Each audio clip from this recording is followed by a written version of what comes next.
guys, how are we doing today? Welcome to Actually English, the podcast where we take real English from the real world and break it down so it actually makes sense. I'm your host, Jenna, and I am so excited to be here with you. Okay, today we are doing something that I think you will love. We are going to Reddit. If you don't know what Reddit is, it's one of the biggest websites in the world, and it's basically a giant collection of communities where people post, discuss, argue, and share everything imaginable. Millions of native speakers use it every single day. And the language on Reddit? That's its own universe. Today, we're visiting a subreddit. That's a specific community within Reddit called AITA. It stands for, Am I the Asshole? And before you say anything, yes, that's the real name. Don't worry, it's not as aggressive as it sounds. It's actually one of the most popular communities on the internet. And it's basically a place where people describe a situation from their life and ask strangers, was I wrong here? The posts are funny, dramatic, relatable, and absolutely packed with informal English, internet slang, and expressions you will never find in a textbook. So, here's the plan. I'm going to read you a post. Then, we're going to go back through it, and together, I will decode every piece of language that a native speaker understands, but most learners would find confusing. And at the end, I'll show you how the community responds, which is a whole other language lesson in itself. Ready? Let's get into it. Okay, I'm going to read the whole post first without stopping, just like you would read it online. Then, we will go back through it piece by piece. Here we go. Title: Am I the asshole for leaving my best friend's brunch early because she didn't tell me her ex was going to be there? Okay, so I, 27 female, need to know if I overreacted because my friend group is completely split on this. My best friend, Jess, 28 female, invited me to a birthday brunch last Saturday for a mutual friend. I was really looking forward to it. I bought a gift, got dressed up, the whole thing. What Jess did not mention was that her ex, Derek, 30, male, was also going to be there. Some backstory. Derek and I have a history. Not romantic, but messy. About a year ago, he got drunk at a party and said some genuinely nasty stuff about me behind my back. Stuff that got back to me through the grapevine. I confronted him, it was awkward, and we basically agreed to keep our distance. I thought everyone in the friend group knew this was a thing. So I walk in, see Derek sitting at the table, and immediately feel my stomach drop. I smiled, said hi, and texted Jess under the table. Why is he here? You didn't tell me. She responded, I didn't think it was a big deal. Just be chill. Just be chill? Okay. I stuck it out for about 15 minutes, made polite small talk, but I was low-key fuming the whole time. Eventually, I told the birthday girl I wasn't feeling well. Technically true, I had a stress headache, and left. Jess blew up my phone afterwards. She said I was being dramatic, that I made it weird, that I owe the birthday girl an apology for bailing. A couple of other friends are saying that I should have just sucked it up. But she knew. She had to have known this would be uncomfortable and just didn't warn me. Isn't that kind of a betrayal? Or am I being too sensitive? Am I the asshole? Okay. Did you follow all of that? If you did, impressive.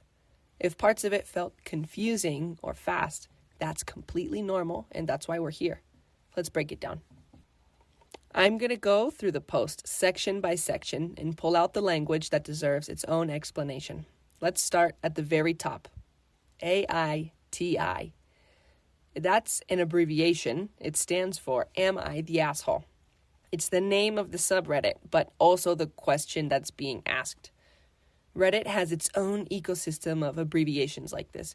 You'll see them used casually, even outside Reddit now, in texts, tweets, and everyday conversation among young native speakers. 2. Brunch. Okay, this one is just a combination of the word breakfast and lunch. Brunch. It's either late breakfast, early lunch. Brunch. Simple. Okay, the phrase through the grapevine. In the post, it says, he said nasty stuff that got back to me through the grapevine, meaning other people told her what he said. Okay? This is a beautiful idiom. Through the grapevine means you heard something indirectly through other people, through gossip, through word of mouth. You may know the song Marvin Gaye, I heard it through the grapevine. Same phrase, same thing, okay? He said nasty stuff that got back to me through the grapevine, meaning other people told her what he said. 4. Just be chill. She responded, just be chill. Just be chill? Okay. Now this short paragraph is doing so much work. The repetition of the phrase, followed by, okay, is pure sarcasm. She's not agreeing. She's fuming. In informal English, especially online, short sentences and full stops are used to communicate tone. Okay, with a period, sounds very different from okay with an exclamation mark, or just okay with no punctuation. It implies cold anger or disbelief. Chill, as an adjective, means calm, relaxed, not dramatic. Be chill is calm down. Don't make a fuss. It can also be used dismissively, telling someone their feelings don't matter. Just be chill means calm down. Be chill, chill out, calm down. 5. Stick it out. I stuck it out for about 45 minutes. That's what she says in the post. To stick something out means to deal with it. Even though she didn't want to stay, she stuck it out for 45 minutes. She stayed for 45 minutes, even though she didn't want to. 5. I was low-key fuming the whole time. Low-key. That's what we're going to focus on. Low-key means quietly, slightly, or in a restrained way. Okay? I was low-key fuming means she was very angry, but not showing it. Maybe there's a girl at school who is not necessarily super hot or popular, but you like her. You say, I low-key think she's cute. Maybe it's not you're saying she's so cute. It's low-key, I think she's cute. 6. To blow up a phone. All right, it says, just blew up my phone afterwards. To blow up is explode, literally. So when you blow up somebody's phone, you are sending a huge number of messages or calls in a short period of time. So their notifications are just going bing, bing, bing, bing, bing, bing. They're getting texts and calls and notifications, and the phone is going crazy. That's what that means, to blow up a phone, when the phone goes crazy from somebody's notifications. So when it says in the post, Jess blew up my phone afterwards, Jess sent many angry messages immediately after she left. Number 7, bailing. To bail is to leave an event early or cancel plans, but with no notice, without telling somebody, okay?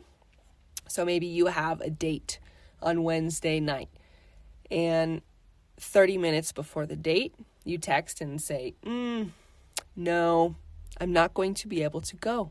You bailed on the date. I have a question for you guys. Do you get mad when people bail last minute?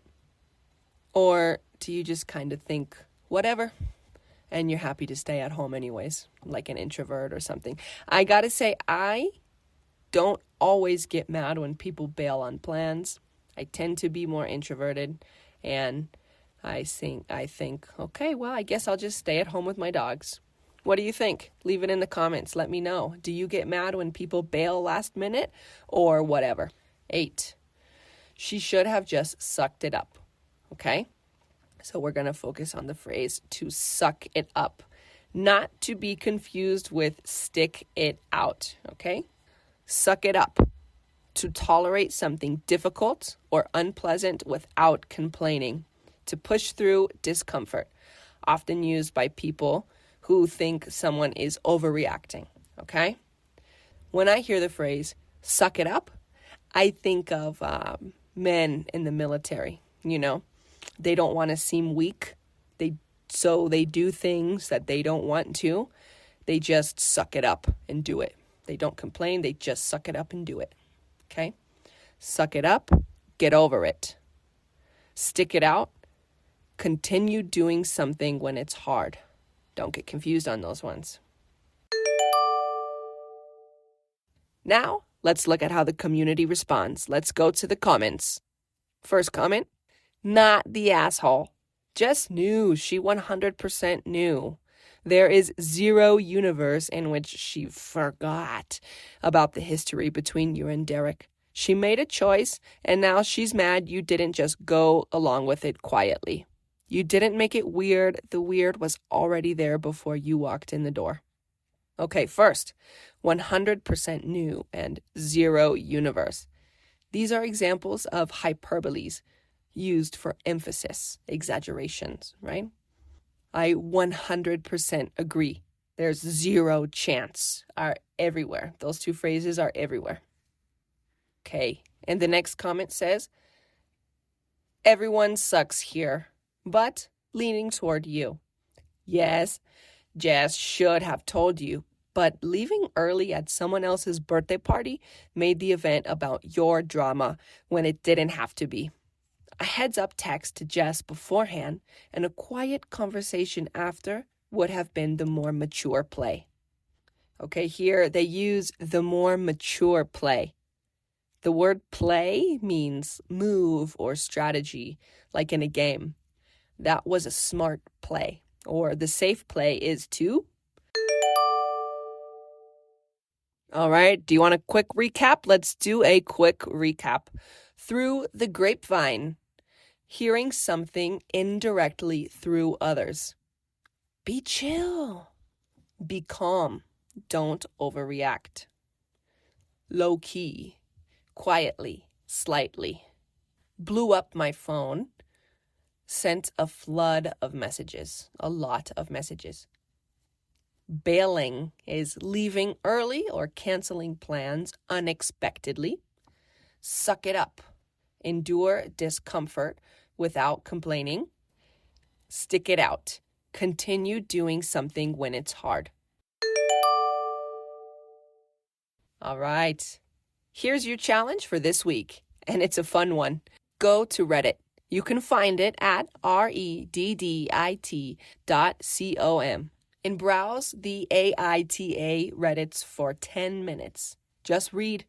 Don't worry about understanding everything. But when you spot a word or phrase you don't know, write it down. Then, and this is the real challenge, try to figure out the meaning from context before you look it up. What does the sentence around it tell you? Who is saying it and why? This is called inferring meaning from context, and it is one of the most powerful reading skills you can build. If you're really stuck on something, send it to me. I might use it in a future episode. You can leave the comment here, or you can find me over at Actually English Podcasts on Instagram. I promise I read everything. All right, that was all of this episode of Actually English. I hope this opened a door for you. The internet is one of the richest resources for authentic English that exists, and now you have some tools to navigate it. Make sure you join us for the next episode. And if you liked it, share this episode with someone who's learning English, and I will see you next time.